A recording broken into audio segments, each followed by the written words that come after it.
La reconstruction de la Guinée-Bissau passe par l'union entre ses habitants. Le nouveau président de ce pays l'a signifié à l'occasion de son investiture ce lundi, une cérémonie à laquelle le président du Faso a pris part. Au Burkina Faso, les producteurs de coton ne doivent pas baisser les bras face à la baisse du prix de coton. C'est le principal message que l'Union nationale des producteurs de coton est allée adresser aux producteurs de la région du Centre-Sud. Voici pour les titres de cette édition sur la RTB. Bienvenue à tous et merci de votre fidélité. Le président du Faso a pris part ce 23 juillet de José Mario Vaz comme nouveau président de la Guinée-Bissau. Une dizaine de chefs d'État et de gouvernement de l'espace CEDEAO étaient à cette cérémonie. Le nouveau président, dans son premier message, a invité ses concitoyens à se donner la main pour reconstruire la Guinée qui a connu plusieurs années d'instabilité. Sur cette cérémonie d'investiture, le reportage de Jean Zongo et Aguima David Tombiano. Bissau accueille dans l'euphorie son nouveau président José Mario Vaz, élu avec plus de 60% des suffrages en fin mai. Ils étaient ce lundi 23 juin des milliers au stade du 24 septembre pour acclamer le 4e président démocratiquement élu depuis l'avènement de la démocratie en 1994. Les Bissau-Guinéens attendent beaucoup de l'ancien ministre de l'économie et des finances, devenu aujourd'hui président de la République, reconstruire le pays marqué par une histoire jalonnée de coups d'État, transformer ce pays riche en ressources naturelles en un espace économique prospère et attrayant, réconcilier les Bissau-Guinéens entre eux. C'est à un nouveau départ que Jonave, comme on l'appelle affectueusement à Bissau, engage son pays, cette ancienne colonie portugaise qui a arraché son indépendance après une mémorable guerre de libération en septembre 1974. Le président Blaise Compaoré était présent avec une dizaine d'autres chefs d'État et de gouvernement d'Afrique de l'Ouest à l'investiture du nouveau président bissau-guinéen. C'est un couronnement des efforts de la CEDEAO qui s'est fortement impliqué pour sortir la Guinée-Bissau de crise après la suspension par l'armée du processus démocratique en avril 2012. Et Blaise Compaoré, qui est un acteur clé dans ce processus d'accompagnement de la Guinée-Bissau, s'en réjouit. C'est avec beaucoup de plaisir que nous retrouvons cette région calme, mais surtout un peuple réconcilié avec lui-même, mais aussi un pays réconcilié avec l'état de droit, avec la démocratie. Car il n'y a pas d'avenir possible pour les nations. On ne construit pas au départ un socle de paix, de stabilité. Or, ce pays a, sur ce terrain, manqué ses rendez-vous avec l'histoire, si bien que nous devons vraiment rendre grâce à Dieu d'avoir permis à ce peuple et à l'ensemble de la région de trouver ici une terre à nouveau paisible, qui, nous le savons, est très bien arrosée. Donc, avec la paix, il est certain que ce pays va reprendre plus de force et plus de détermination dans la construction de son avenir. L'ECOMIB, mission de la CEDEAO en Guinée-Bissau, est un des dispositifs de soutien de la communauté ouest-africaine. Elle avait reçu pour mission de protéger les institutions de la transition, de sécuriser le processus électoral. Cette mission est en partie gagnée avec la mise en place des institutions démocratiques. Il reste à accompagner les nouvelles autorités à conduire la délicate réforme de l'armée et à l'orée de ce quinquennat, c'est l'un des grands défis que devra relever le président Vaz.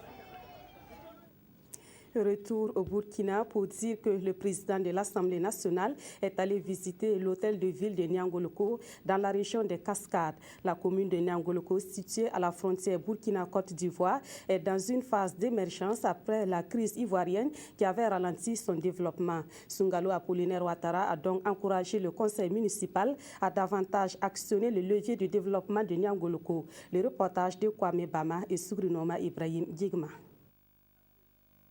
Présent dans la région des Cascades à la faveur de la cérémonie officielle de sortie de la première promotion du centre de formation professionnelle non formelle de Koutoura, le président de l'Assemblée nationale accède à l'invitation du maire de Niangoloko pour visiter l'hôtel de ville. En fait, entre Sungalo Apollinaire Ouattara et cette commune émergente, c'est une longue histoire. Nous avons eu à travailler en 1995 ici, dont j'étais le premier maire ici. Et c'est grâce à lui que ce bâtiment a été réalisé. Aujourd'hui, j'ai voulu saisir l'opportunité afin qu'ils viennent voir. La commune urbaine de Niangoloko est à statut particulier puisque n'étant pas chef-lieu de province. C'est une responsabilité que la cité à l'emblème du crapaud assume avec fierté et c'est en cela que les premières autorités régionales apprécient la visite du président de l'Assemblée nationale. C'est un soutien au conseil municipal, au maire, mais c'est une invite aussi à ces autorités locales-là à continuer donc à travailler pour que Niangoloko connaisse toujours un essor dans son développement. C'est juste ça. Et en tout cas, on est très encouragé par cette visite de son Excellence. Environ 80 000 âmes habitent cette ville frontalière de Niangoloko. Des centaines de personnes y transitent chaque jour en partance ou en provenance de la Côte d'Ivoire.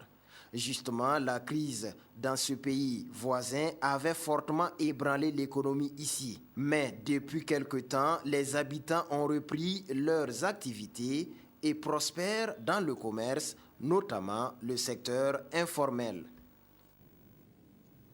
Le ministère de l'Industrie, du Commerce et de l'Artisanat a lancé ce 23 juin une série de contrôles des prix. Ces contrôles ont pour but d'éviter la hausse injustifiée des prix des produits les plus demandés pendant le mois du Ramadan, tels que le sucre, l'huile et le riz. Et pour la première sortie qui s'est passée dans la ville de Ouagadougou, le constat est qu'il n'y a pas de manquement grave. Le point avec Adama Koulibaly.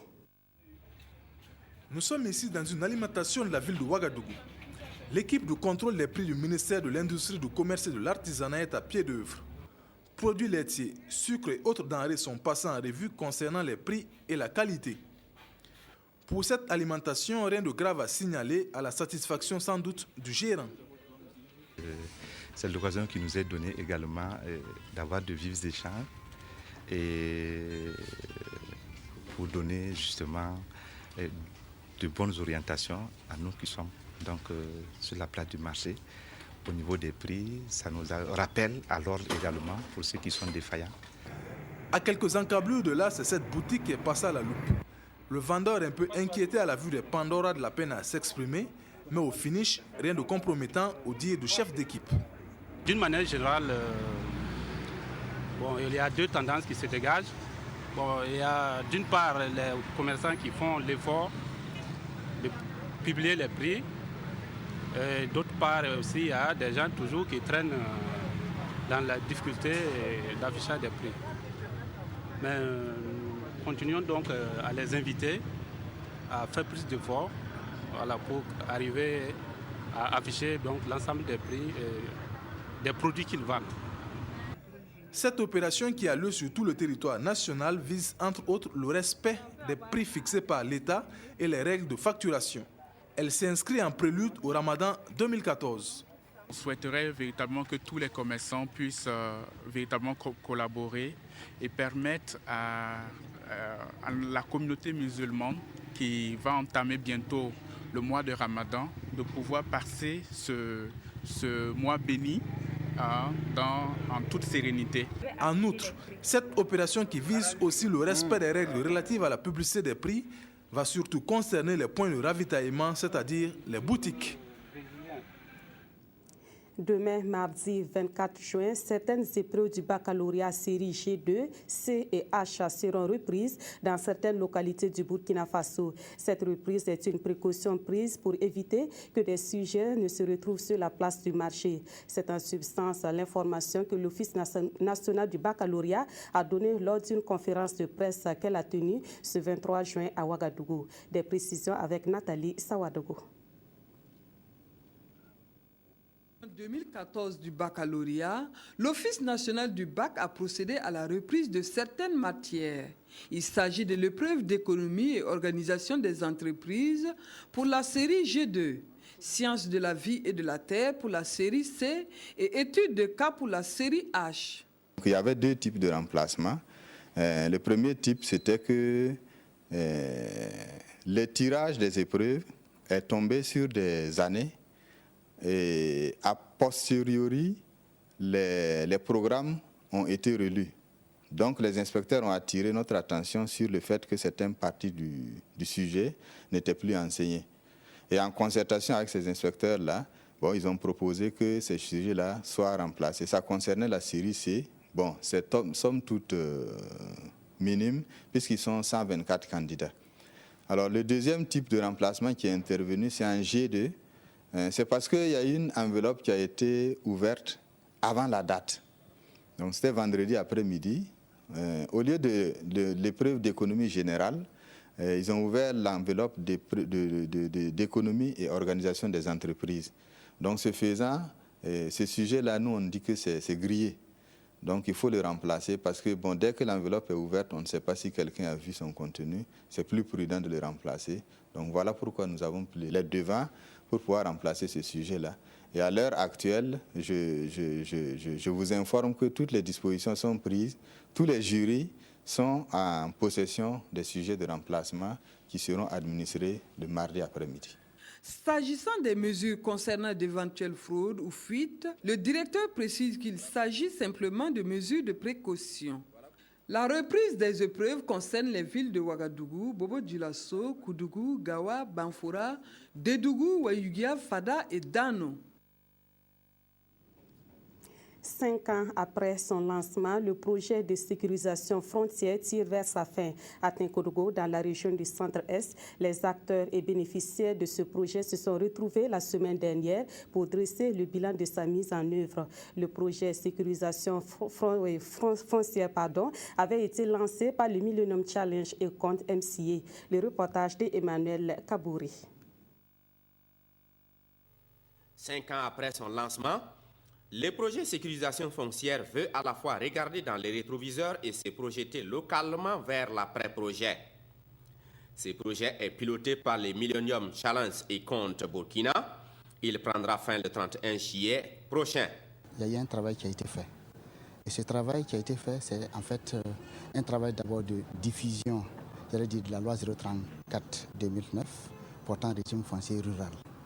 Et cette diffusion-là, le MCA, à travers son projet de sécurisation foncière, s'est saisi de cette donne pour pouvoir informer les populations rurales, notamment les 47 communes d'intervention. Et aujourd'hui, nous sommes à une phase, j'allais dire, de voir qu'est-ce qui a pu être fait et qu'est-ce qui reste à faire. Et qu'est-ce qui a été mal fait qu'on pourrait aussi corriger pour les années à venir.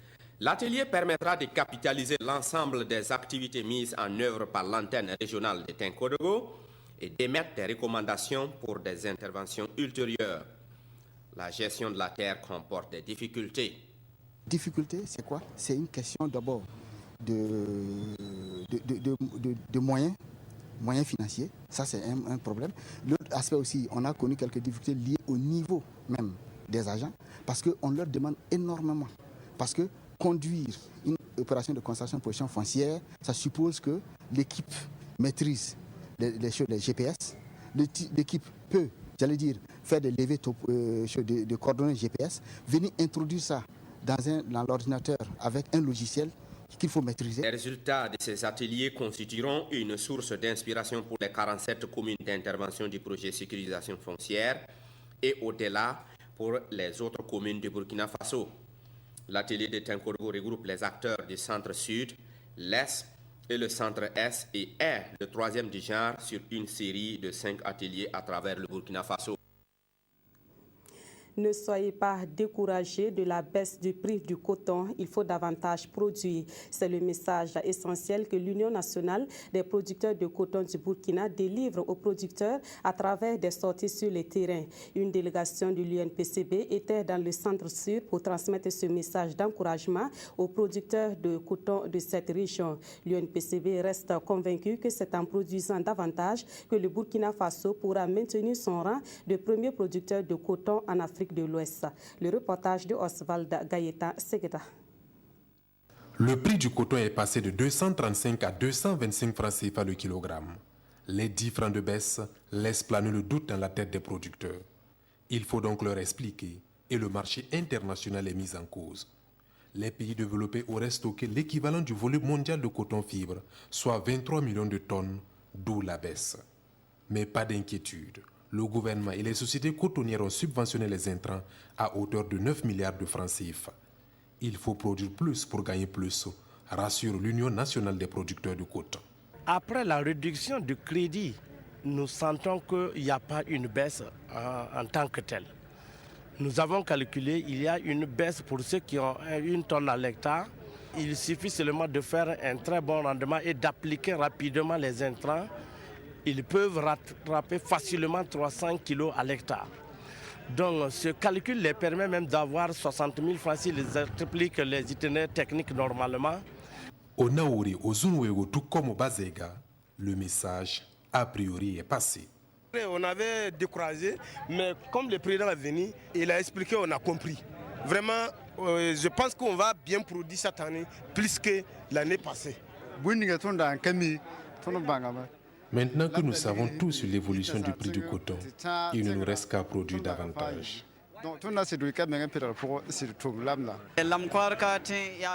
Il n'y a que les mauvais producteurs qui se préoccupent de la baisse des prix. Nous maintenons la production tout en espérant une augmentation. Mission accomplie donc pour Karim Traoré et sa délégation. Dans ces échanges, nous avons senti qu'ils nous ont compris et les calculs que nous avons faits concernant le prix du coton, par rapport au prix des intrants aussi qui a connu une baisse, nous avons vu que les producteurs ont compris. Au-delà des préoccupations d'ordre organisationnel soulevées par les groupements de producteurs, l'objectif pour la campagne à venir est de récolter 800 000 tonnes de coton-graines. Le ministère de la Promotion de la Femme et du Genre amorce une nouvelle étape dans la lutte contre les inégalités et les disparités entre hommes et femmes dans les secteurs d'activité. Ainsi, après les conventions et autres textes de loi irrelatifs, l'heure est à la formation depuis le 11 juin sur des thématiques liées à la notion du genre. Des modules tels que le genre et l'éducation, le genre et la santé, le genre et l'économie seront enseignés aux bénéficiaires de cette formation. Ils devront par la suite à leur tour les transmettre à d'autres acteurs du domaine. Le reportage des Alissa Sanfo. 30 ans déjà que le Burkina Faso a ratifié la Convention sur l'élimination de toutes les formes de discrimination à l'égard des femmes. Et depuis, plusieurs lois et textes réglementaires ont suivi. Mais rien n'y fait. La pratique à la peau dure. Les pesanteurs socioculturelles persistent. Les femmes sont moins représentées dans les plus hautes sphères de décision. Et plus encore. Et le ministère en charge des questions du genre veut essayer d'autres moyens pour venir à bout de ce phénomène. Ici, le département de Nestorine Sangaré propose de former les formateurs sur les thématiques sectorielles liées au genre. Il faut un changement de comportement. On ne peut pas changer les comportements si on n'arrive pas d'abord à marquer les consciences, à montrer aux gens que les inégalités entre les hommes et les femmes sont une réalité au Burkina Faso. Et maintenant, nous devons leur donner tous les béabas pour leur permettre d'identifier les situations de genre qui existent et comment travailler à les corriger. Au total, ce sont 500 formateurs qui seront formés. Et il est attendu d'eux la retransmission des connaissances acquises aux acteurs de la société pour une réduction des inégalités et des disparités entre hommes et femmes dans tous les secteurs d'activité. Un mot de culture pour terminer ce journal. Les artistes plasticiens ont organisé les 19 et 20 juin dernier une exposition d'œuvres d'art plastique. La culture, un facteur de paix et de cohésion sociale, c'est sous ce thème que les artistes ont donné à voir leur talent multiforme. Une manière aussi pour eux de promouvoir et de valoriser l'art plastique burkinabé. Le reportage de Carole Sawadogo et de Bouma Ernest Nebi. Derrière ces œuvres se cachent des artistes talentueux. C'est une exposition d'art plastique qui entre dans le cadre de la commémoration de la journée de l'artiste.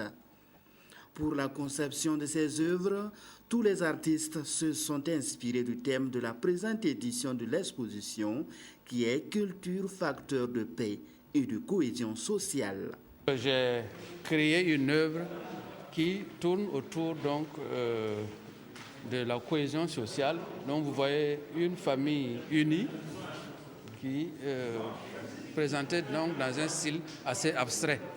Donc il faudrait peut-être voir un peu les nuances pour essayer de déceler un peu les expressions qui s'y dégagent. Pour le parrain, cette exposition est à saluer. Elle va permettre de connaître l'art plastique du Burkina. Déjà, les œuvres sont belles. Je le disais tout à l'heure, ce sont les couleurs de l'arc-en-ciel. Et les tableaux que nous avons vus sur le hall montrent effectivement qu'il y a de belles couleurs. C'est un mélange de tout. Les arts plastiques qui ne sont pas très bien connus, même si dans la vie courante on en rencontre. Vous voyez par exemple les bronzes, ça c'est très bien connu. Mais il semble véritablement qu'il y a quelque chose à faire afin que de plus en plus l'artiste puisse vivre de ses œuvres.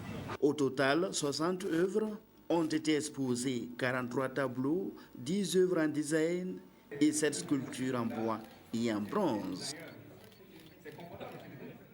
C'est la fin de cette édition. Merci de l'avoir suivi et excellente suite de programmes sur la RTB.